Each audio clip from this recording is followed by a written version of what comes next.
তো আখাউড়াতে একটা truck GP রেসারে দেখা মিললো এন্ড সে হচ্ছে আমাদেরকে কোনোভাবে সাইড দিচ্ছে না, সে আমাদের সাথে রেসে লেগে পড়ছে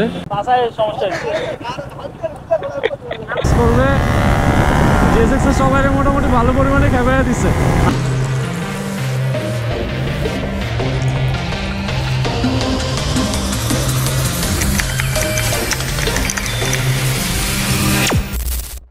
প্লাগ নষ্ট হয়ে গেছিল, প্লাগটা শর্ট হয়ে গেছে, হয়তো কোনো প্রবলেম করতেছে ভিতরে ওয়ারিং এর কারণে প্লাগ শর্ট হয়ে গেছে। এখন প্লাগ চেঞ্জ করছে। ওকে, না না শর্ট হয়ে গেছে কয়েলের কারণে। এখন ওকে ওকে স্টার্ট করি আমরা। সো ক্যাপ প্যারা নাই, চিল, নষ্ট হইতেই পারে, অস্বাভাবিক কিছু না। সো ফাইনালি আমাদের জার্নি আবার স্টার্ট। কেন ভাই এটা কেন বললেন? অটো মানে খুবই সমস্যার ব্যাপার।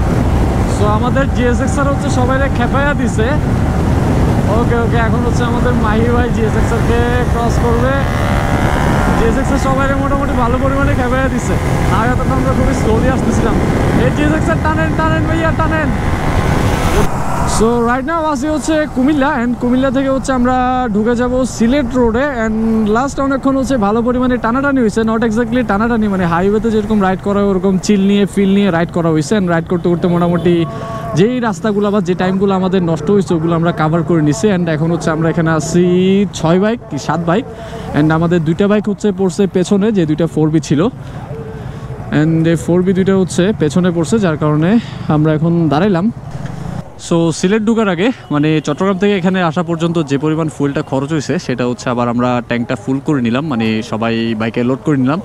সো ট্যাঙ্কে ফুল থাকার পরও রিফিল করার কারণটা হইলো সামনে আমরা যে জায়গায় যাচ্ছি ওই জায়গায় বা ওই রোডে আমরা কোনো ভালো পেট্রোল পাম্প পাবো না। অ্যান্ড এই জায়গার যে পেট্রোল পাম্পটা এটা হচ্ছে তেলিকোনা চৌমনি, মানে কুমিল্লাতেই পড়ছে। অ্যান্ড এই জায়গার বা এই পেট্রোল পাম্পের তেলটা মোটামুটি ভালো, যার কারণে হচ্ছে আমরা আবার রিফিল করে নিলাম।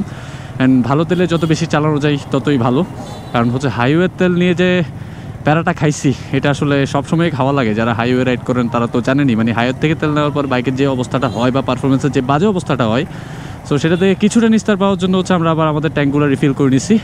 অ্যান্ড বাইক চালাইছি হচ্ছে মাত্র 158 কিলো। অ্যান্ড ভালো পরিমাণে গরম পড়তেছে, একটু ঠান্ডা আশা করছিলাম বাট এখন গরম পড়তেছে।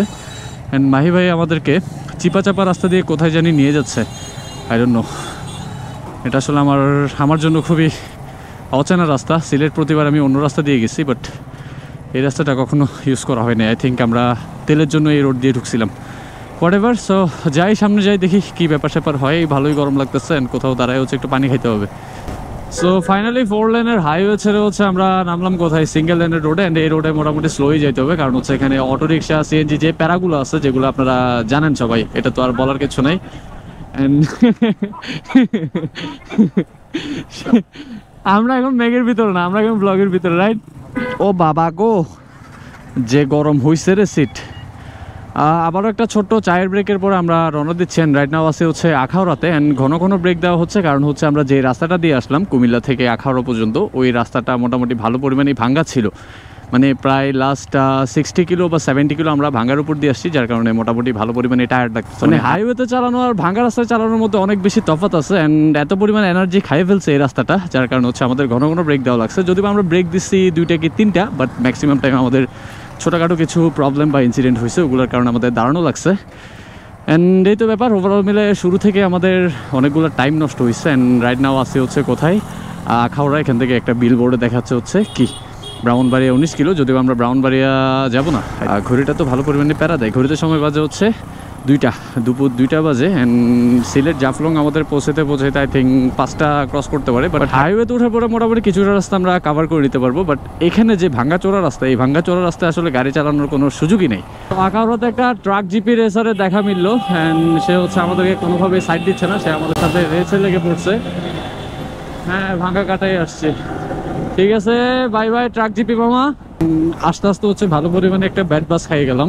সো ফার্স্ট ব্যাড বাসটা হইলো আমার কমিউনিকেটরটা হচ্ছে খুলে পড়ে গেছে। অ্যান্ড সেকেন্ড ব্যাড বাস যেটা কন্টিনিউয়াসলি খাইতেছে সেটা হচ্ছে আমার পেছনে যে ব্যাগটা বাঁধা আছে, এই ব্যাগটা বারবার সামনে চলে আসতেছে, মানে যাকে একটা খাইলে সামনে চলে আসতেছে। আর ভিতরিতে মানে পেছন থেকে কোনো প্রেশার খাইলে মানে ওই দুঃখটা আসলে বুঝে নেন, মানে ওই দুঃখটা আসলে বুঝাই বলতে পারতেছি না আর কি, মানে ওই প্যারাটা খাইতে খাইতে যেতেছি। অ্যান্ড লাস্ট একটা মাইলস্টোনে দেখাইলো হচ্ছে এখন এখান থেকে কসবা 7 কিলোমিটার। অ্যান্ড ব্যাগের প্যারা খাইতে খাইতে নেক্সট ব্রেক পর্যন্ত ওয়েট করি। এতক্ষণ পর্যন্ত কোনো ব্রেক দেওয়ার ইচ্ছা ছিল না, বাট যে রাস্তায় বাইক চালাইছি এখন মানে ওই রাস্তাটা জাস্ট বলার বাইরে, মানে কি আর বলার। সো ব্রেক একটা ছোটখাটো প্রয়োজন আছে, বাট রাইডের জন্য ব্রেকের প্রয়োজন নাই। ব্রেকের প্রয়োজন হচ্ছে আমার ব্যাগটা আবার খুলে ভালোভাবে বাঁধতে হবে, না এভাবে আসলে এতটুকু রাস্তা রাইড করা পসিবল না কোনোভাবেই। ভাই আপনার কি লক হয়ে গেছে? লক লক হয়ে গেছে? আর আর 100 কিলো বেশি না, অল্প 2 ঘন্টার রাস্তা, 2 ঘন্টা আপনি কষ্ট করেন আর প্যারাডাই। তবে আপনি এবার নিয়ত করে ফেলবেন জিএসএক্স এর পেছনে আর জীবনে লং ট্যুর দিবেন না। বাসে যাবেন, যে বাসে, আল্লাহ